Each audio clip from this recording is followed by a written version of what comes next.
Oh, Mark, you did a bit. Right, ladies and gentlemen, thank you very much for turning up.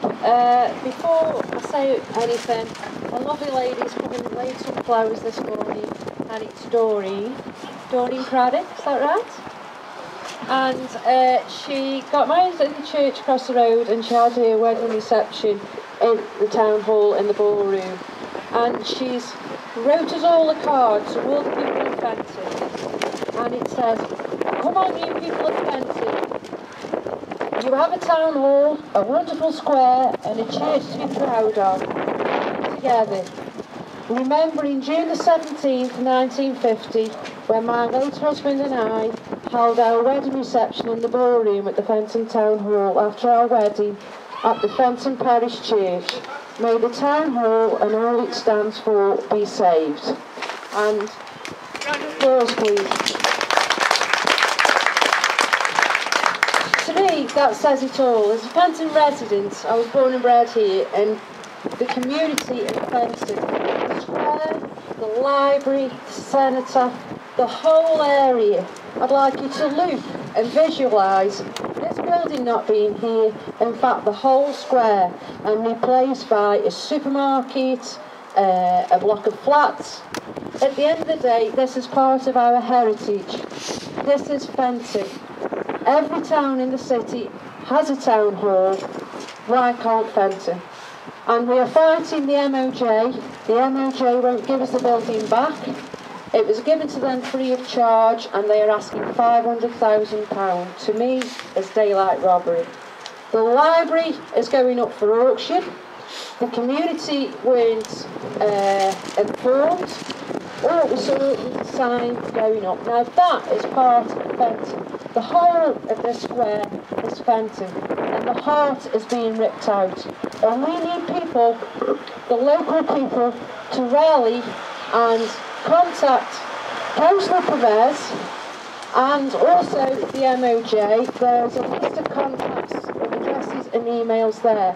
We need as many people as we can writing to them and saying that we are Fenton, and as a community we are arrived to save our heritage for our future generations. My great-great-grandfather is on this memorial, and to me it's like a grave.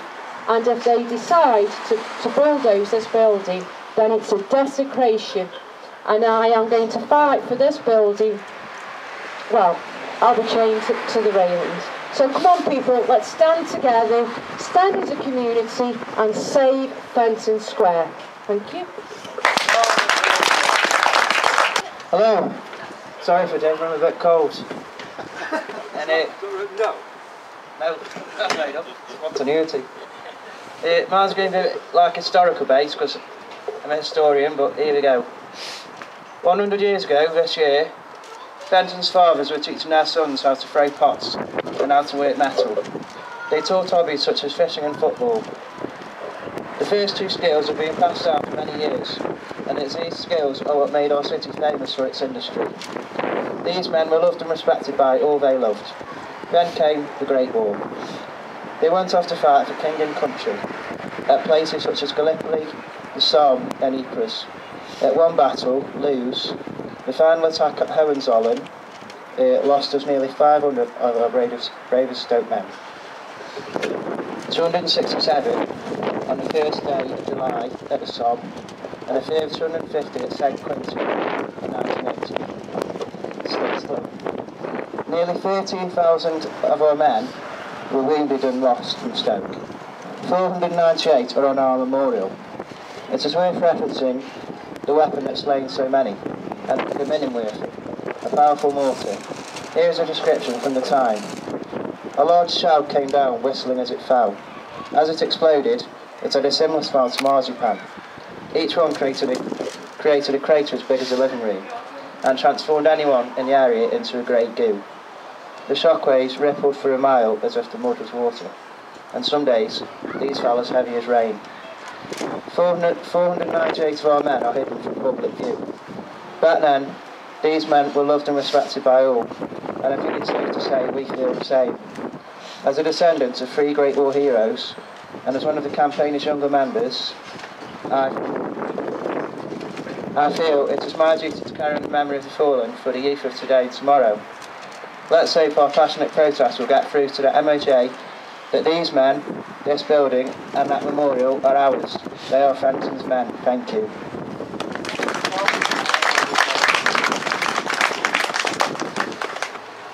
My relationship with the square and the town hall and the police station go back to 1953.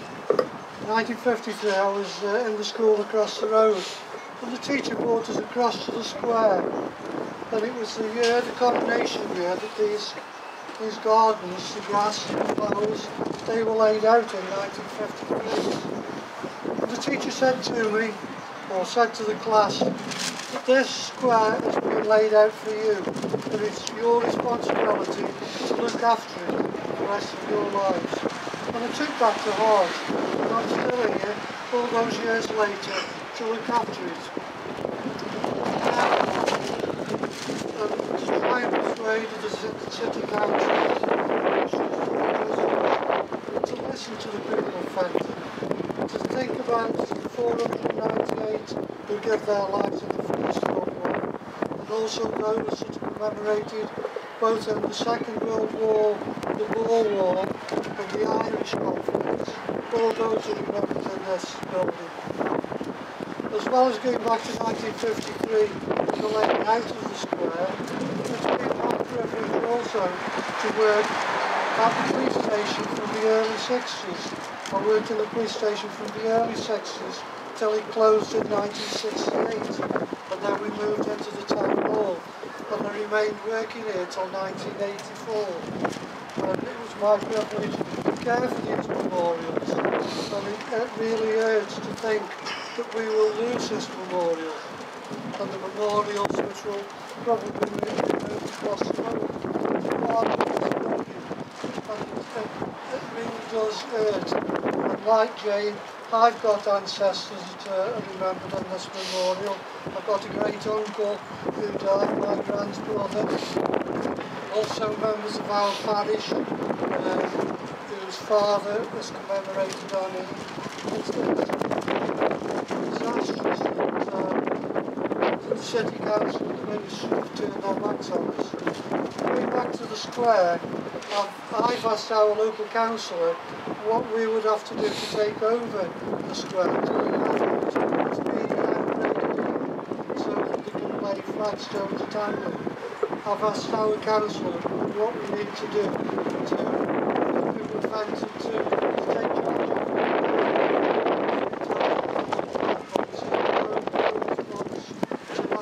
charge of it.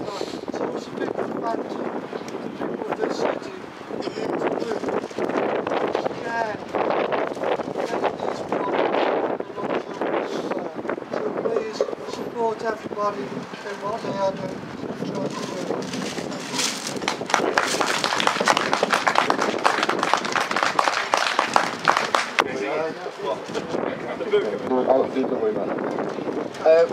I'm just going to read.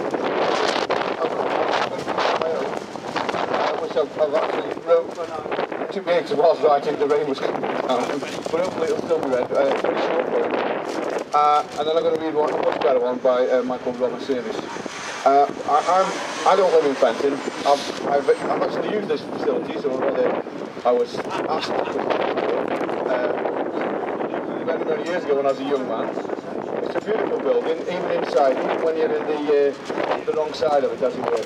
But the long and short of it is, this and many other places around the city need to be preserved, and we need to stop the council from deliberately allowing them to run into disrepair, like they have with the Wedgwood Institute in Burslem as well as this and many other buildings around the place, because that's what they do. And then the next thing, oh well, it's not worth repairing, is it? You know. So, and we've got the library the same.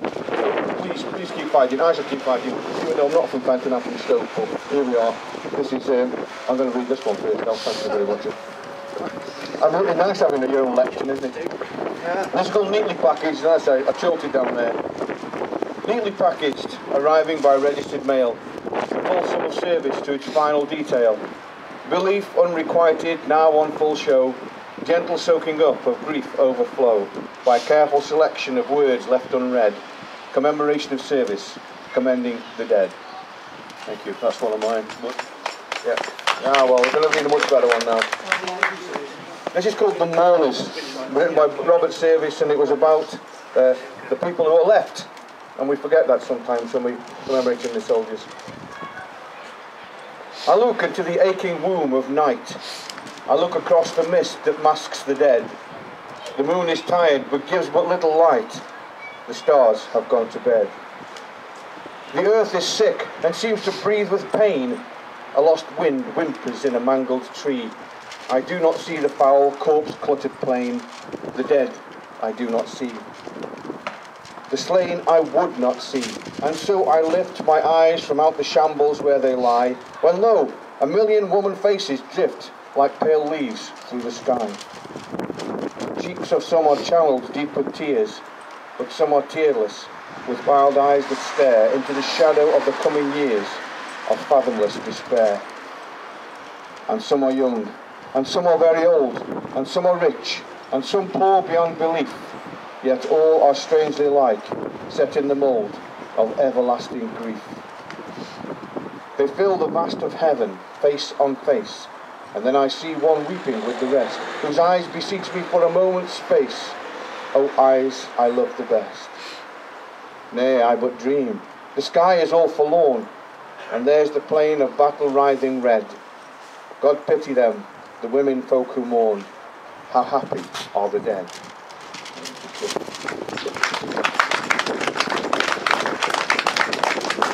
Just before I go, I'd like you to have a wander around there. And Matthew? Matt? That's Matt there. And as you see, Matt and I share a common bond. We are both scruffy gits. And these people died so that I could be a scruffy git. These people died so that I got the freedom to stand and fight the council. These people died so that I can do what I like and not fight, because I would be a conscientious objector. But I'd like to say thank you to Matt for the chalk art and for all the kids who joined in as well. Have been really helpful to us. And I'll have a look at you in a moment. And thank you very much for allowing me to speak here. Thank you, Alan. Excellent as always. Right, why are we here? Civic pride. Proud to be Fentonians. Proud of our town. Proud of our town hall, library, Albert Square, the War Memorial. Proud of the 498 men that gave their lives so that we could assemble here and remember them. They were handed down to us by our forefathers in the expectation that we would care, respect and cherish them so that we could hand them on to those that follow us. We must therefore do our utmost to shoulder these responsibilities and save them from disposal. These buildings are dignified monuments expressing the community's history, prosperity and ambition, the Fenton and its future. Therefore, we need to preserve this for our future children, generations. We wish to protect our heritage and prosper within the city of Stoke-on-Trent as one of its founder members. Okay, thank you. Thanks, Rob. It's nice to see happy, smiling faces on a terrible day like this. But what I want to say about this memorial and this square and the town hall is purely about people who died. When I was a small child, probably about 7 years old, just after the war, and my eldest brother just gone in the army, studied sailing, and one Saturday afternoon we're sitting in the house and they knock on the door. My mother gets a telegram. And my brother has been sent abroad. He's gone to Palestine. And you know, if you know your history, there was a lot of trouble just after the war. The Jews and the Arabs were fighting, and my brother was studying in the army, British Army, who was right in between them, stopping them. So, what I want to say is that my mother, when she had this telegram, broke her heart. And I never forget, because little children don't like to see the mother cry. And it brings me back to these, there's 500 people in the names up there, whose parents suffered that grief. These never come back though, my brother did. And as I got older and I read the history of the First World War, and it made me think always of my mother at that time. And I think, well, what about all these 500 dear old young fellas, parents, some of them married with children.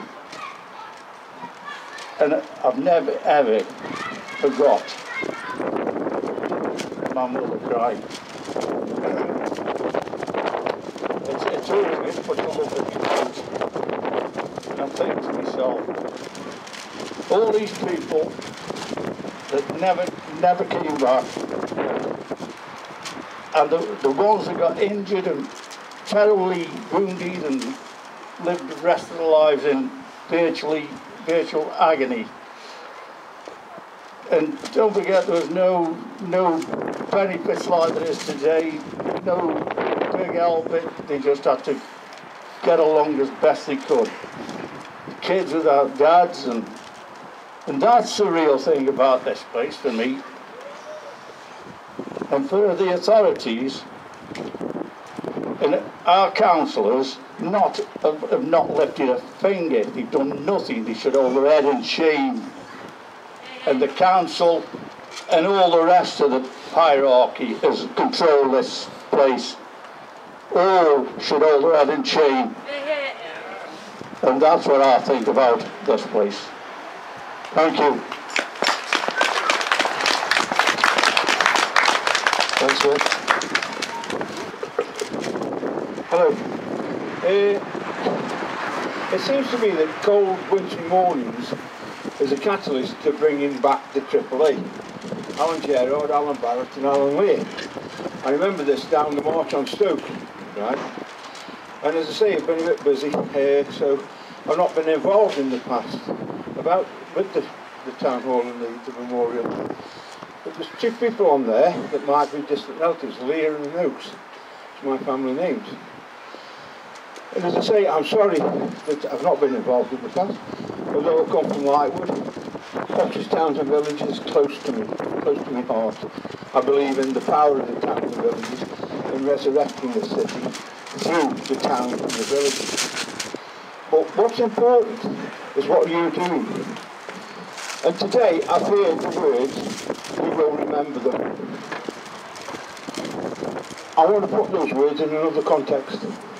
In 2015, we will remember them. We remember those bloody officers, that council cabinet, those Labour councillors not turned up here, and everyone, and our MPs, who've not supported us. We need a change. I'm following your example. I'm following your example. I'll fight for this city. I'll fight for Fenton, and like you, and I'll join and support you in anything you want on this and the library.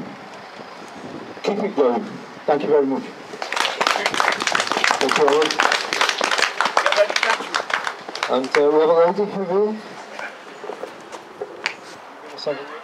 Just to thank everybody for coming today. It's been a bitterly cold day and it's good to have your support.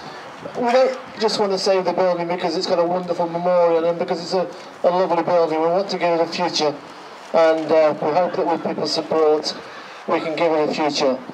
The council recently, one of our local councillors said that people in Stoke-on-Trent shouldn't be jealous about what other towns have and haven't got. We're not jealous in Fenton. We're pleased that 1.7 million is going to be spent on Tunstall Town Hall. We're pleased that 1.3 million is going to be spent on Lumpton Town Hall. We're pleased that Bursland Town Hall looks as though it's going to have a future. We're just saying, when's it Fenton's turn? We think we should be next. Thanks very much for coming. Can I just add to that as well? We've got a new PA here, a battery operated PA, because we thought, you know, problems with the rain, problems with, you know, getting a